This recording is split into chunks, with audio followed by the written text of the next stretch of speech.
বন্ধুরা, আমাদের মনে অনেক সময় এই প্রশ্নটা জাগে যে বাসি পোশাক পরে স্নান না করে কি পুজো দেওয়া যায়, ঠাকুরের ভোগ রান্না করা যায়। এই কথাটা শুনে হয়তো আপনারা অনেকেই অবাক হচ্ছেন যে এটা আবার কি ধরনের কথা। ভগবানের পূজা বাসি কাপড়ে স্নান না করে, এটা তো মহাপাপ। কিন্তু এই কথাটা ভগবান শ্রীকৃষ্ণ নিজেই তার ভক্তকে বলেছেন। কিন্তু এই কথাটি কেন বলেছেন সেটাও আপনাদেরকে ভালোভাবে বুঝতে হবে।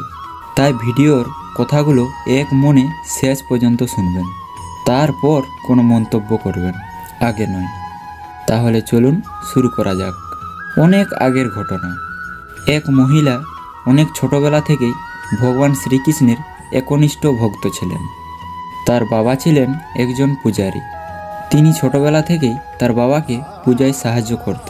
তারপর তার বাবার মৃত্যুর পর তিনি পুরীর শ্রী জগন্নাথ মন্দিরের কাছে তিনি একটি ছোট্ট কুটিরে এসে বসবাস করত।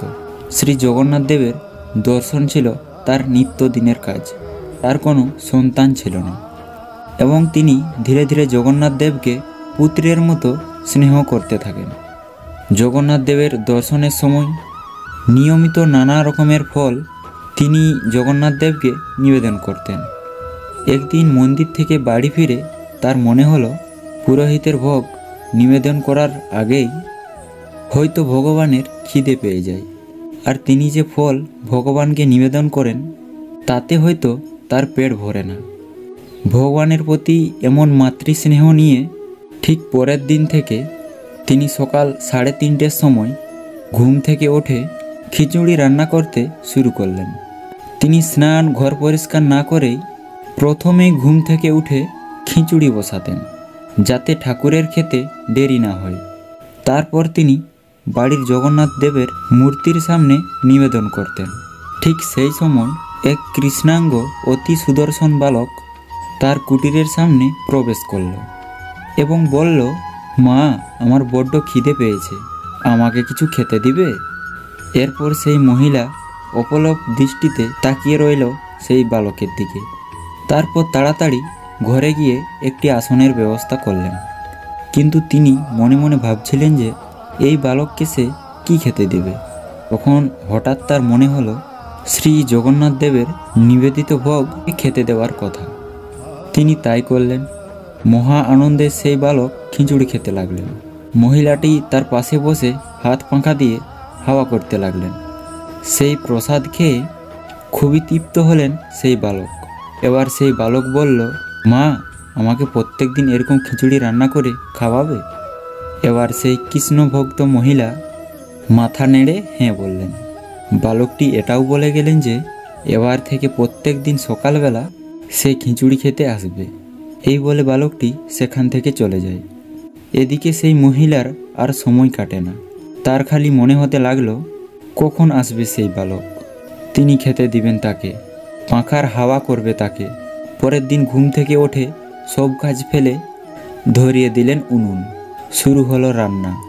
ভগবান জগন্নাথ দেবকে প্রার্থনা করে বলে, ঠাকুর, রান্নাটা যেন খুব ভালো হয়, তোমায় নিবেদন করব প্রথমে, তারপর সেই বালকটিকে দেব প্রসাদ হিসেবে। সেই বালকটি যেন আসে ঠাকুর, শুধু 2 চোখ ভরে দেখবেন তাকে, তার সেবা করবেন, এতেই তার সুখ। গুনগুন করে শ্রী জগন্নাথ দেবের নাম জপ করে চলেছেন। শ্রী জগন্নাথ দেবকে প্রসাদ নিবেদন করে শেষ করা না হতে হতেই হাজির হলো সেই বালক। বালকটিকে দেখে যেন তার ধরে প্রাণ এলো। আসন পেতে বসালেন তার পাশে, তাকে ভোগ খেতে দিয়ে পাখার হাওয়া করতে লাগলেন।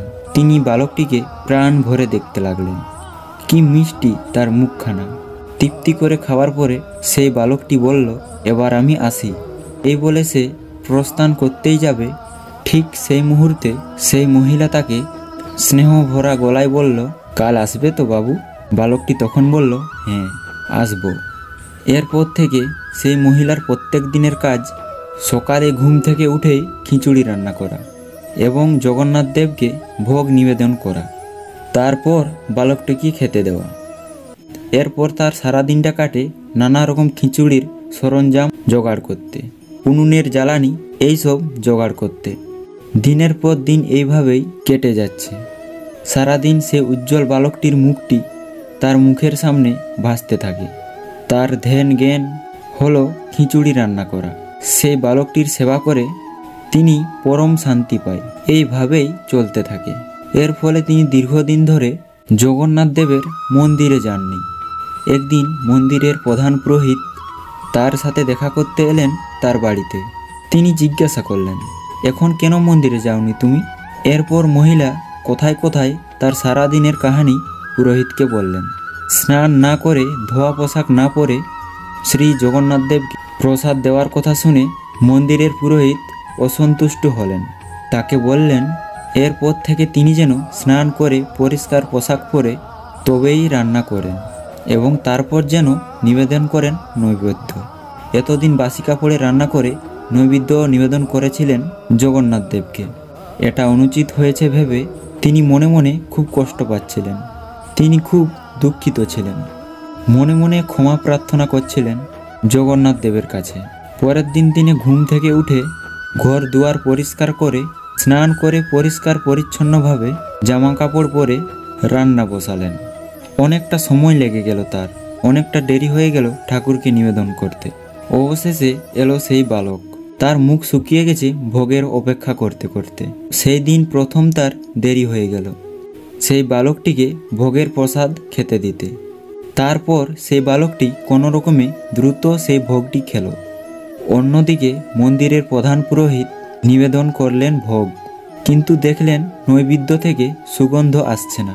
তার মনে প্রশ্ন জাগল, তাহলে শ্রী জগন্নাথ দেব কি নৈবেদ্য গ্রহণ করলেন না? তাহলে কি অন্যায় হয়ে গেছে তার? এইসব ভেবে মন্দিরের প্রধান পুরোহিত শ্রী জগন্নাথ দেবের কাছে বারংবার ক্ষমা প্রার্থনা করতে লাগলেন। অবশেষে তিনি দেখলেন জগন্নাথ দেবের মুখে লেগে রয়েছে খিচুড়ি। ধ্যানে বসলেন তিনি, সব জানতে পারলেন। ধ্যান থেকে উঠেই ছুটলেন কৃষ্ণ ভক্ত মহিলার বাড়ি। সব খুলে বললেন তাকে। এটা শুনে খুব চমৎকৃত হলেন সেই মহিলা। আনন্দ তখন তার সেই দু চোখে আর ধরে না। তাহলে বালকটা কি শ্রী জগন্নাথ দেব নিজেই ছিলেন? আনন্দে তার দু চোখে জল চলে আসে। পূজারীদের অনুরোধে এরপর থেকে প্রত্যেক দিন সকালে উঠে তিনি মন্দিরের রান্নাঘরে গিয়ে বানাতেন সেই ভোগ। তারপর তিনি নিবেদন করতেন শ্রী জগন্নাথ দেবের উদ্দেশ্যে। বালক ভোগে একটি গুরুত্বপূর্ণ ভোগ হচ্ছে খিচুড়ি, আর এই মহিলার নাম হলো কর্মাবাই এবং তার খিচুড়ি প্রসিদ্ধ হলো কর্মাবাইয়ের খিচুড়ির নামে। বাকি জীবন তিনি শ্রী জগন্নাথ দেবের খিচুড়ি রান্না করেই কাটিয়ে দেন। তিনি খুব অল্প বয়সে মারা যান 1634 সালের 25শে জুলাই। মন্দিরের অদূরেই তিনি সমাধিস্থ হন। তার মৃত্যুর সময় শ্রী জগন্নাথ দেবের চোখের থেকে অশ্রু ঝরে পড়তে দেখেন প্রধান পূজারী। শ্রী জগন্নাথ দেব সেই রাতেই তাদের স্বপ্নে আসেন এবং বলেন অতীব প্রিয় কর্মাবাই প্রয়াত হয়ে তার মধ্যে মিশে গেছেন, কিন্তু এখন তাকে কে খিচুড়ি খাওয়াবে? ভগবান দুঃখ প্রকাশ করেন। পরের দিন পুরীর রাজা এবং শ্রী জগন্নাথ মন্দিরের প্রধান পূজারীর উপস্থিতিতে রাঁধুনিদের নির্দেশ দেন রোজ ভোগে কর্মাবাইয়ের সেই খিচুড়ির রান্নার জন্য।